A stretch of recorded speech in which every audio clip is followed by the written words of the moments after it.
Hello, my friends. Today, the situation on the front remains difficult, and the front line continues to shift unfavorably for the Ukrainian Armed Forces. But before diving into the updates, let's start with a recent exchange between a reporter and Trump regarding the end of the war in Ukraine.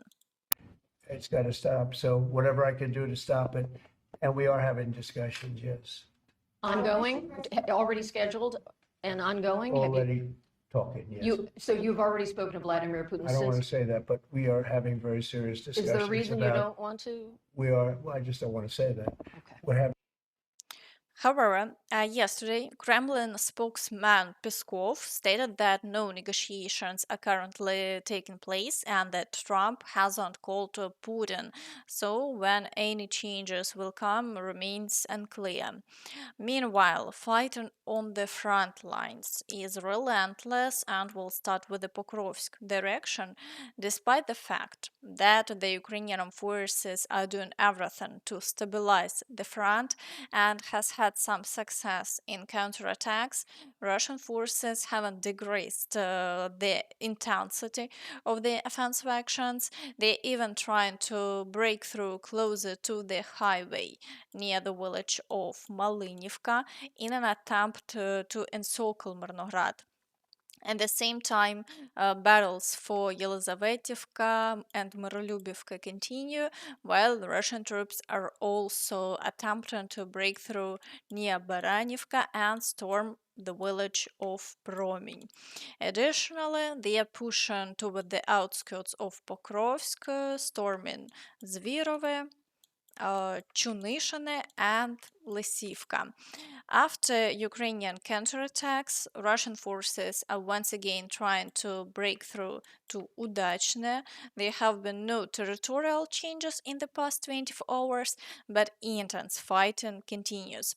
Ukrainian soldiers believe there is still a chance to completely halt Russian advances in the Pokrovsk sector. The Russians continue attempts to attack different areas to test the state of our defenses. They cross the Zherebets river near Ivanivka and try to capture it. Then they push toward Bilogorivka. Then they cross the Nizhny Dvorichny river to take full control of the settlement. The bridgehead they've created on the western bank of the Zherebets is already a significant threat in addition to other active front lines. These attempts show that the Russians don't care about the rate at which they burn through their reserves. However, with each passing day, their potential weakens.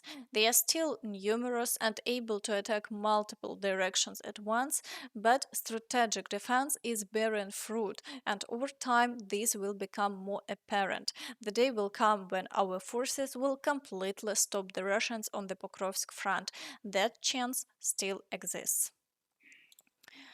In the Kurakhove direction, the threat of Ukrainian forces being encircled remains high. Russian troops continue storming Andriivka, and near Constantinople, they are attempting to break through to the highway in order to connect to front lines and trap Ukrainian troops. Their direct assaults on Constantinople itself have been unsuccessful, so they are shifting their focus. Additionally, Russian forces continue attacks from the village of Shevchenko toward Ulakli, advancing near Dachne and storming Rozliv. Over the past 24 hours, there have been no significant changes, but the situation here remains critical. In the Velika Novosilka area, Russian troops are attempting to advance toward Novopil while shelling the entire frontline zone. However, no new territorial gains have been made so far, as they are currently gathering reserves for future offensives. In the Zaporizhia direction, Russian forces have once again reduced their activity and no assaults have been recorded. The front line remains unchanged. In the Kherson direction, Russian troops have managed to push Ukrainian forces out of the left bank and have advanced significantly. If they succeed in crossing the river, they will reach the right bank. It seems they are attempting to replicate what the Ukrainian forces previously accomplished. However, many experts have pointed out that the right bank is elevated, meaning the entire left bank is under Ukrainian fire control. Any Russian movement is highly visible, making it difficult for them to cross. Still, despite heavy losses confirmed even by Russian military bloggers, Russian troops are pushing forward and are now very close to the river, likely preparing for an attempt to breach the right bank. In the Kherson direction, Russian forces have ramped up their activity and appear to be advancing further. Previously, after capturing a city, they would spend a long time regrouping and reinforcing positions before resuming the offensive, often taking months. However, their current pace is significantly faster. Just days after capturing Toretsk, intense fighting has already begun in Shcherbinivka. Russian troops are attempting to break through beyond Toretsk with battles in the Krimsky area, assaults on the Livka, and heavy shelling of frontline villages, including Klebanbyk, which they seem to be targeting for future advances. The situation remains extremely difficult. It's now evident that Russian forces are pushing toward Kostiantynivka from both Chasiv Yar and Toretsk. If the war doesn't slow down in the coming months, battles for Kostiantynivka may soon be on the horizon. In the Chasiv Yar direction, Russian forces continue the assaults on the central part of the city, but the Ukrainian forces have successfully repelled all attacks so far. Meanwhile, Russian troops are also storming Stupochki and Pretechine while increasing the offensives near Novomarkove and Orikhovo-Vasilievka. Despite these efforts, there have been no changes along the front line in the past 24 hours, with Ukrainian forces holding their defenses. In the Siversk direction, Russian forces continue the assaults on Bilohorivka and Verkhnyokaminsk while intensifying shelling in the area. However, there have been no confirmed changes along the front line in the past 24 hours. In the Liman direction, Russian forces have significantly expanded their controlled territory. They have advanced towards Katerynivka, Zelena Dolina, and Kolodezi, while continuing the assaults on Novolyubivka, Yampolivka, and attempting a breakthrough near the village of Terne.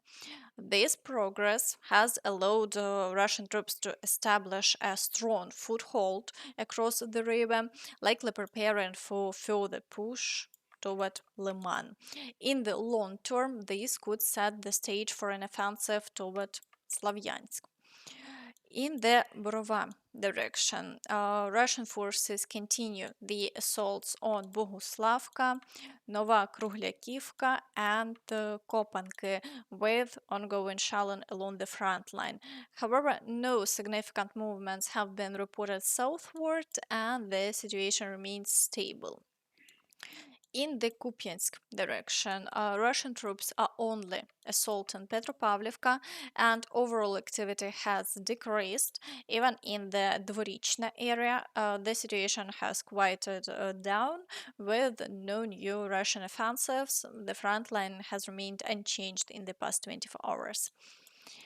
In the Kharkiv direction, Russian forces continue shelling, but no offensive actions have been recorded along the front line.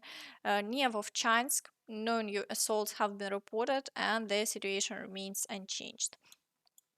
In the Kursk direction, Russian troops persist with their offensive operations but have made no progress, and the front line remains stable. Meanwhile, foreign Media claim that North Korean forces deployed to Russia were sent away from the Kursk region due to heavy losses and failure to achieve expected results. Meanwhile, Trump made several more statements. Trump announced plans to impose trade tariffs against the European Union.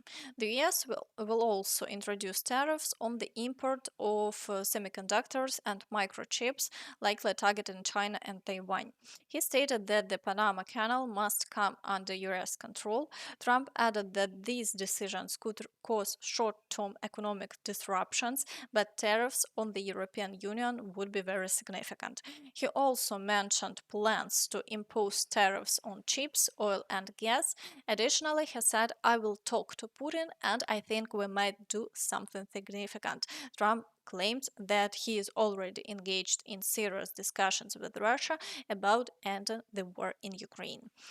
So, we'll have to wait and see how events unfold. What do you think about this? Be sure to share your thoughts in the comments. Meanwhile, Trudeau has urged Canadians to prepare for difficult times due to Trump's threats. Trump has threatened to impose 25% tariffs on imports from Canada and Mexico starting February 1st. Given that 75% of Canada's goods and services are exported to the US, the country's economy would suffer greatly. As President Trump stated yesterday, he is still committed to placing tariffs on Canada starting as early as tomorrow, possibly. Now, we don't know precisely what that could look like, but I do know two things. First, if the president does choose to implement any tariffs against Canada, we're ready with a response, a purposeful, forceful, but reasonable, immediate response. Bonjour tout le monde. Good morning, everyone. Plaisir de vous voir ici pour cette rencontre. That if tariffs are implemented against Canada, we will respond. We won't relent until tariffs are removed, and of course, everything is on the table. I'm glad you've all joined me today because we're at a critical moment. Part of what this council has been doing is pulling together perspectives from across industries, from across different parts of the country to make sure that anything we do will be fair right across the country, that all Canadians will share in the job of standing up for our interests and, quite frankly, standing up to defend the most successful trading relationship in the world. As early as tomorrow, possibly. We don't know precisely what. Of course, I won't sugarcoat it. Our nation could be facing difficult times in the coming days and weeks. I know Canadians might be anxious and worried. And that's all from me.